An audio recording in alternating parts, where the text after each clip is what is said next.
గట్టి ఊళ్ళోకి వచ్చనమ్మా చాలారి పూలు పెట్టి జాతరులు తెచ్చనమ్మా తంగేడు పూలు పెట్టి రంకాణ దూకేనమ్మా ముక్కు ముక్కెర పెట్టి ముల్లోకాల నెలనమ్మా ముందార చూడంగా మున్నూరు కన్నులమ్మా ఎనకాల చూడంగా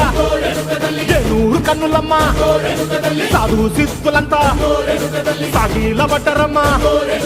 మహారాజు రాజులంతా మొగారిల్లిరమ్మా కోరిక కోరంగా రంగులు పూసినాము ఆశలు తీరంగా